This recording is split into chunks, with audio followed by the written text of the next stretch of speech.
Kuelekea katika mchezo wa fainali za kombe la mataifa Afrika AFCON Jumapili Januari 4, 2026, hatua 16 bora kati ya kikosi cha timu ya taifa Tanzania dhidi ya kikosi cha timu ya taifa Morocco wenyeji. Naibu Waziri wa Habari, Sanaa, Tamaduni na Michezo, Mheshimiwa Paul Makonda amezungumza na wachezaji wa timu ya taifa Tanzania akiwapa morali na akiambia mchezo dhidi ya Morocco ni kama fainali kwetu. Mmeandika historia kwa mara ya kwanza mkitinga katika hatua 16 bora na mnaweza mkaandika historia nyingine ya kuwatoa Morocco akiwa nyumbani na mkishangaza dunia. Na akiwataka wa Tanzania kuendelea kuiombea timu hiyo kuelekea mechi hiyo. Mashabiki wenu tunaitem kama fainali.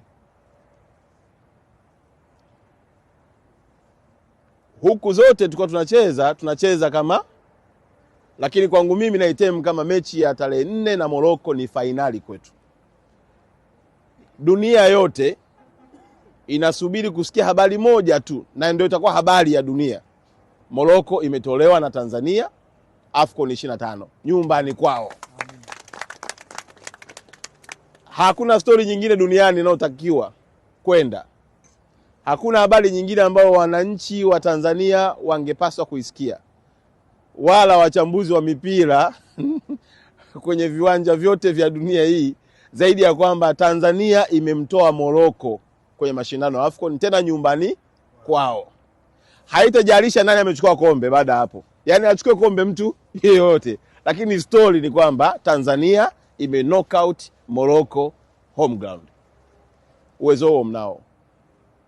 Sababu hizo mnazo. Na nia ya kuandika hiyo historia mnayo, kwa sababu si mara ya kwanza mnaandika historia. Juzi mmeandika historia ya kuingia kwenye 16 bora.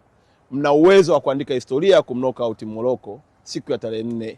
Na Watanzania wako nyuma na nyinyi wakiwaombea usiku na mchana.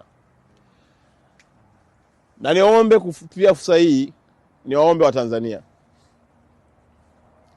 Mashabiki wa Morocco watajaa uwanjani.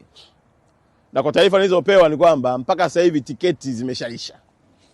Na uwanja ule unabeba watu sio chini ya 65,000.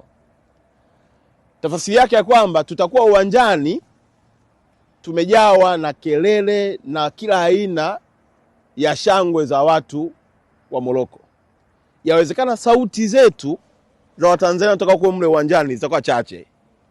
Lakini mimi nakwambia na nakuomba uamini ya kwamba sauti za Watanzania zaidi ya milioni 60 zitakuwa na wewe uwanjani kwa kila sekunde unaokuepo ndani ya mechi. Ziba masikio, ubakiza kusikia kipenga na maelekezo kumwangalia kocha anachosema. Lakini sauti yako au masikio yako yafungue usikie kelele za Watanzania ambao watakuwa kwenye vibanda, watakuwa kwenye mahoteli, watakuwa kwenye nyumba zao, watakuwa kwenye ofisi wakikuangalia wewe ukiliwakilisha na kulipigania taifa la Tanzania. Ukifanikiwa hivyo, maana yake zile vurugu hazitafanya nini? Sio mpaka kuna zile tochi zao zile za kupiga kwenye macho, unahangaika hivi, ukapigiwa kelele hiki, ukafikiri labda kuna faulo hapo, kuna watu wengine mpaka unasita kuchukua mpira.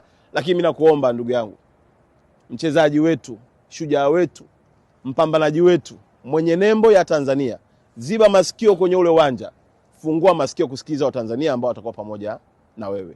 Tukifanikiwa tutakuwa tumepiga hatua kubwa sana. Sambamba na hilo, naomba Watanzania wote